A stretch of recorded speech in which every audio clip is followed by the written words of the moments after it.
And Gen 4s are the guys who don't remember life before Battle of Gods. I remember when it came out because it didn't feel real to me. Like I remember telling one of my Right. friends about it too, and I just thought like something about it looked off because Of it was the course. digital animation. Like I like cell animation better because there's just something about cell animation. It's just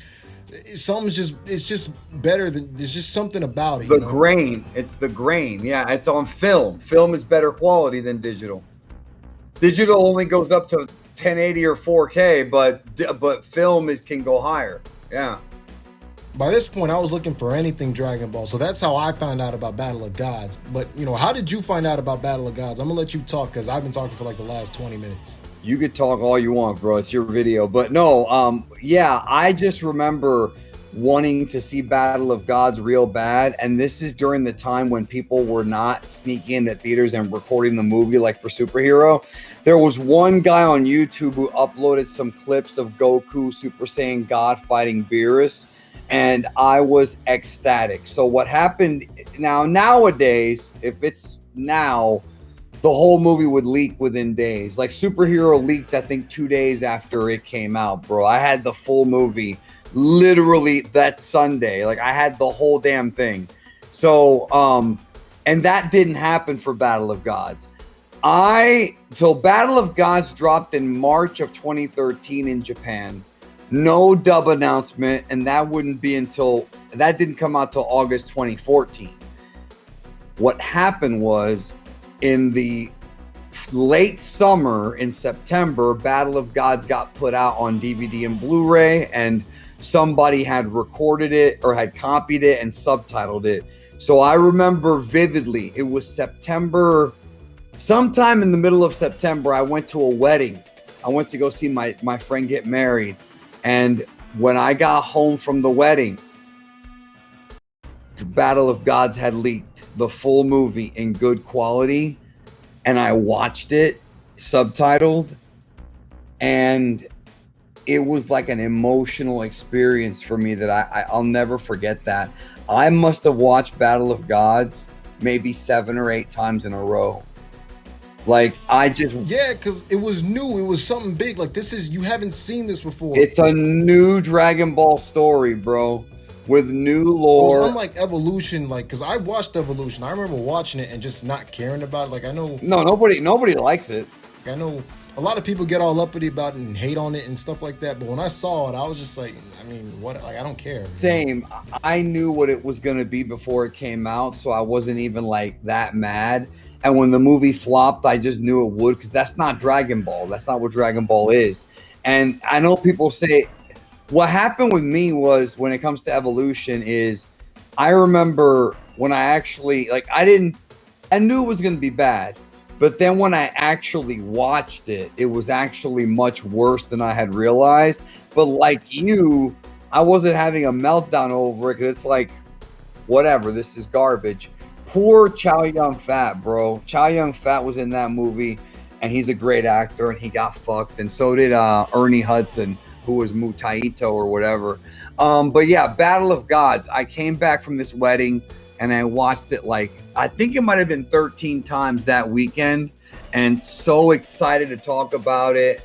And then I remember I want to say November of 2014, maybe December, no, hold on. Let me go back a little bit. I think it was May, could have been July of 2014, is when the first trailer dropped for the 2015 Dragon Ball Z movie, which was Resurrection F. We just didn't know that yet. And it was the worst wish in history, and it showed Goku going Super Saiyan, which didn't even happen in the movie. And then I remember in December of 2014, when the Resurrection F poster dropped, and it's Goku and Vegeta wearing new clothes and Frieza in the middle, and then you see Beerus and Whis on the side. I remember that was the beginning of my hatred for YouTubers, and I still hate them, even though I am one, because, well, not even the clickbait, just the lack of critical thinking. There was a guy back then, I don't remember his name. This was before I started, and he said that he thinks that the movie takes place after Cell but before Boo. And I look at the poster and I go, he was analyzing the poster where Beerus and Whis are in the poster. How could this movie have taken place then when Beerus and Whis are in the poster? Again, bro, use the fucking brain that God gave you. Not to them. Not to them. It doesn't work. It doesn't work. I knew it was going to be after Battle of Gods because Beerus and Whis are on the poster. I thought initially it would be way after, but it's not way after.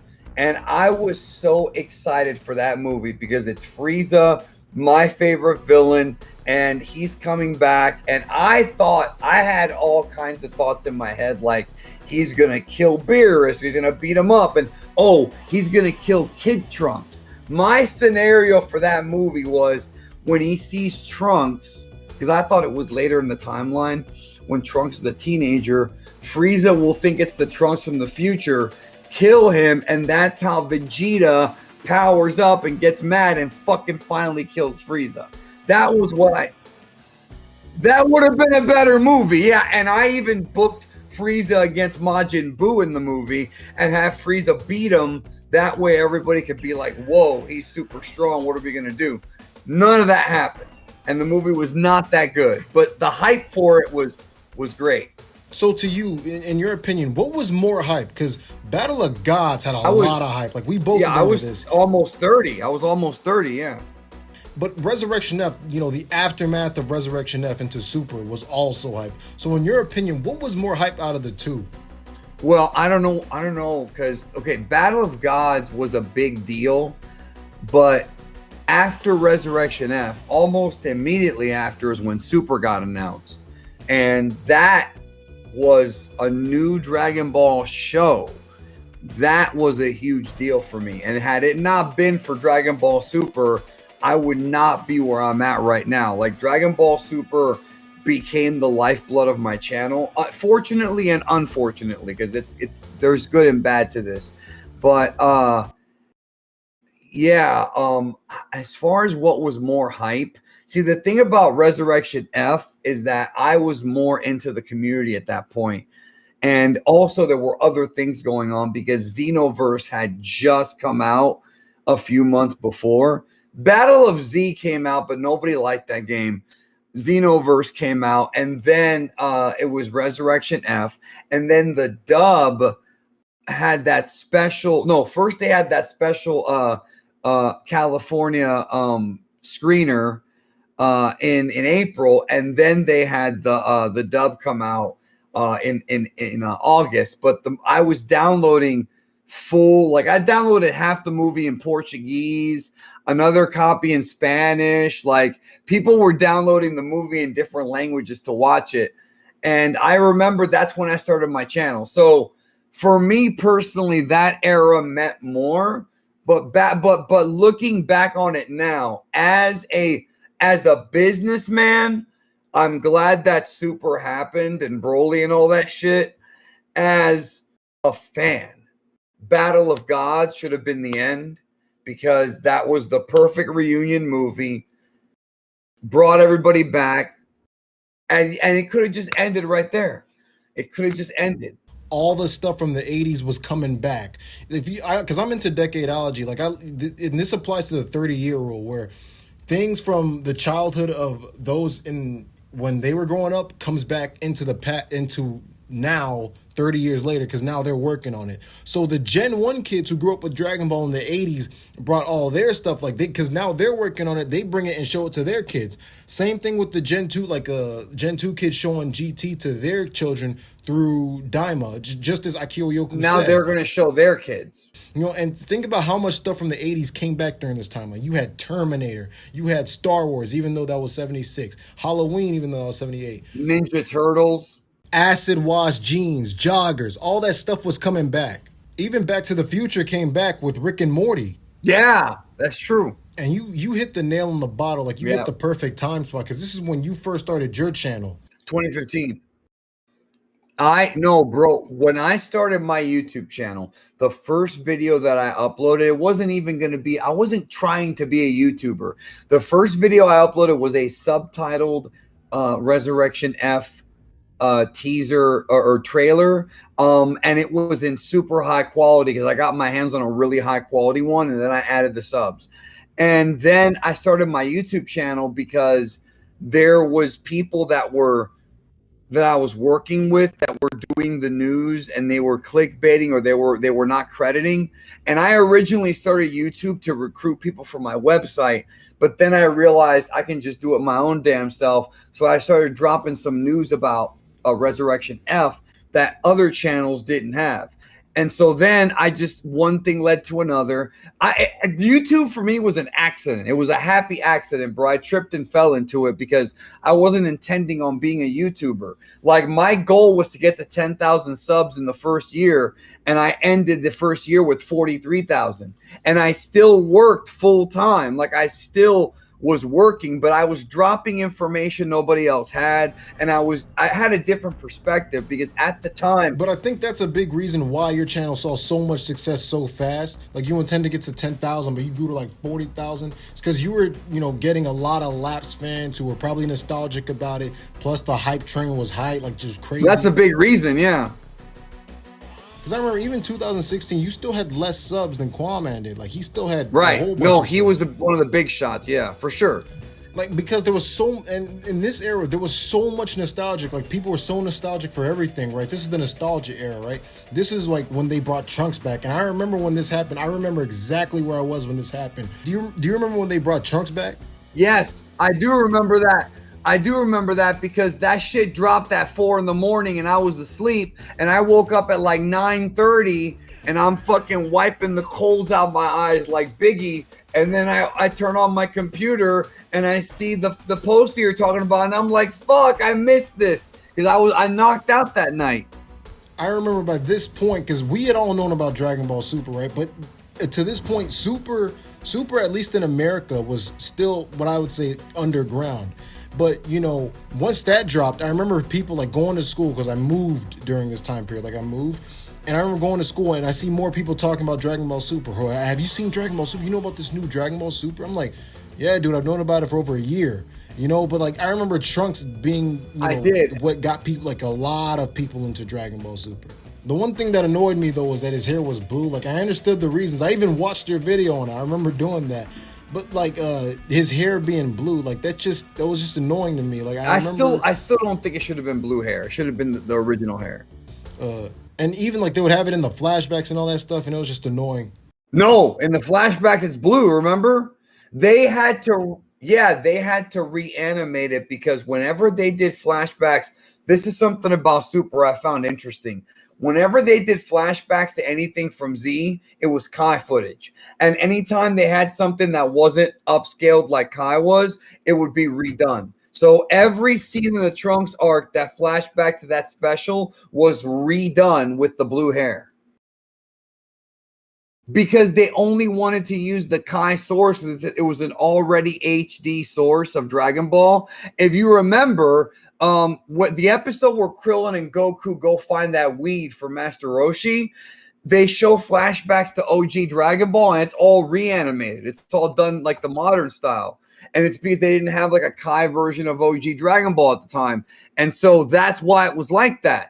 But his hair was retconned into being blue the whole time when it never was blue. Like you said, it was purple. I think I Mandela affected myself into. Yeah, well, go back now, bro. When you get a chance, you will see it reanimated. It's fucking wild. Because I definitely remember watching those episodes when they came out. But like Trunks coming back, like this really started the, taking Dragon Ball Super out of the underground in terms of popularity in America. Like, I remember this is what really catapulted Dragon Ball Super's popularity. You know what it is, bro? Because I remember how weird that time was. The Trunks coming back thing that you're talking about was actually, what was the name? An actual magazine covered that. Like, I don't know if it was Time Magazine. It might have been Time Magazine. Some big ass magazine covered that Trunks coming back, but I don't remember which one right now, and that might be why.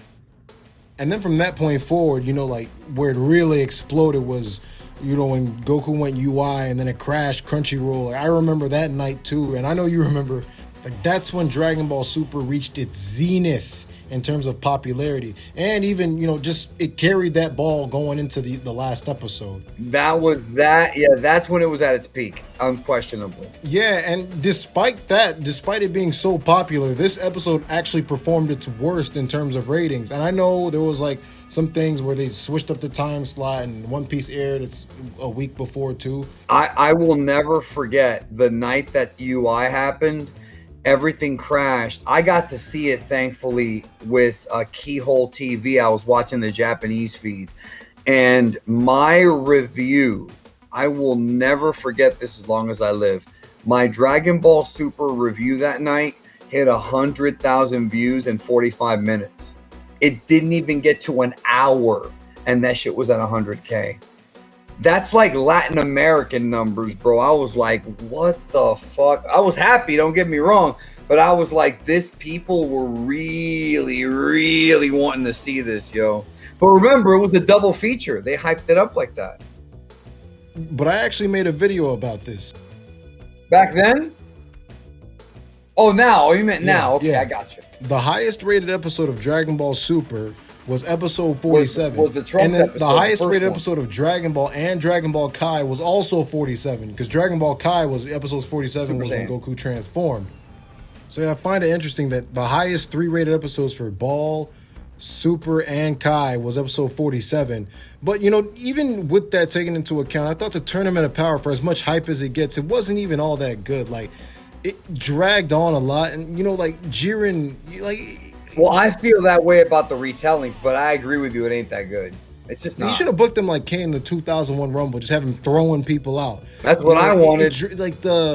It was predictable in all the worst ways. Like you knew they were gonna win, and Jiren was being stupid, and then the sky was always dark and stuff like that. I think I had a guy tell me like that Super and Tournament of Power was like the peak of the Dragon Ball fandom, and he didn't know. I was like, no, bro, it's nowhere near as big as it was back in the day. But the reason why it felt like it was big is because of the internet. Because now we're seeing people from all over the world and we're able to talk to them. Whereas before, those same people were still watching Dragon Ball. We just couldn't communicate with them. Now we can. So yes, it feels bigger, but it's not bigger. It's kind of like when they say that WWE's going through a boom period now. The only reason that they're going to a boom period now is because they're charging more money for tickets, so they're breaking all these records because everything's overpriced. But viewership-wise, they're nowhere close to where they were at during the Attitude Era, and that's objectively true. And I seen some people on Twitter, again, thinking they know shit. Oh, I think that this era is bigger than the Attitude Era. Well, you don't know jack shit what you're talking about, because it's not. And we have numbers. We have numbers to prove it. And all this stuff that we're talking about would have been with the Gen 4's experience, which is the closest people have come, or what Dragon Ball has come to replicating what the Gen 1s went through with the manga, the TV series, the movies, the games. But that's what the Gen 4s would have gone through, especially in Japan.